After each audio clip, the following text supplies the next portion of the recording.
Assalamualaikum warahmatullahi wabarakatuh. Kali ini saya akan membawakan mengenai forum 13 yang telah saya jawab dan sebaik-baiknya. Dari forum 13 ini terdapat 7 soal. Mari kita bedah satu persatu soal masing-masing. Soal yang pertama adalah apa yang dimaksud dengan laporan keuangan disusun dengan basis kelangsungan usaha. Jawabannya adalah berdasarkan asumsi kelangsungan usaha, suatu entitas dipandang bertahan dalam bisnis untuk masa depan dapat diprediksi. Laporan keuangan bertujuan umum disusun atas suatu basis kelangsungan usaha kecuali manajemen tersebut melikuidasi entitas atau menghentikan operasinya. Lalu soal yang kedua adalah apa risiko yang perlu dipertimbangkan auditor eksternal yang mungkin terjadi terkait kelangsungan usaha? Jawabannya adalah auditor harus mempertimbangkan peristiwa yang dapat merugikan kelangsungan usaha tersebut atas kemampuan signifikan atau entitas untuk mempertahankan kelangsungan usahanya. Lalu soal yang ketiga adalah bagaimana cara Anda mengaudit untuk mendeteksi adanya keraguan atau kelangsungan usaha. Kalau dari saya sendiri, yang pertama adalah kita membandingkan laporan keuangan tahun sebelumnya dengan tahun yang saat ini kita audit.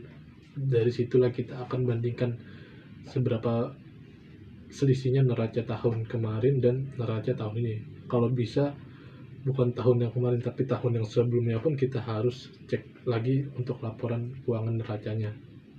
Lalu soal keempat adalah kapan tepatnya seorang akuntan publik meragukan kelangsungan usaha kliennya?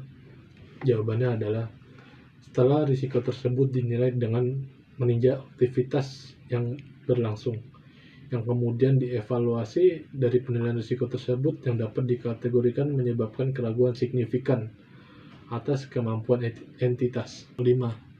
Jika seorang akuntan publik ingin menekankan kepada pembaca laporan mengenai adanya kesangsian akan kelangsungan usaha auditnya, apakah opininya bisa WTP?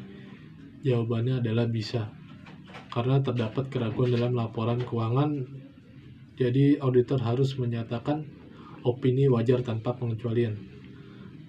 Dan auditor pun harus membuat berita acaranya bahwa di laporan keuangan ini terdapat opini wajar tanpa pengecualian. Soal nomor 6 adalah bagaimana jika klien menolak untuk diberikan opini mengenai kelangsungan usahanya? Menurut Anda, apa yang sebaiknya dilakukan seorang akuntan publik?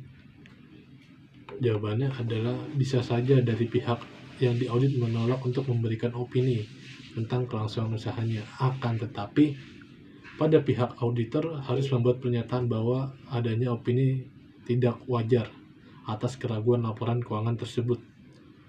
Lalu soal yang ketujuh adalah jika terjadi kebangkrutan auditi 8 bulan setelah opini terbit, atau opininya audit WTP tanpa paragraf penekanan suatu hal, apakah akuntan publik dapat dipersalahkan?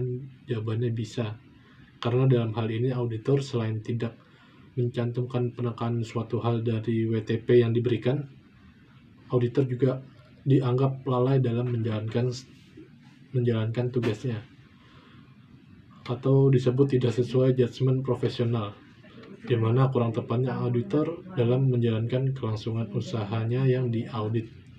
Mungkin itu saja jawaban yang bisa saya sampaikan, mudah-mudahan bisa bermanfaat untuk rekan-rekan semuanya. Terima kasih. Assalamualaikum warahmatullahi wabarakatuh.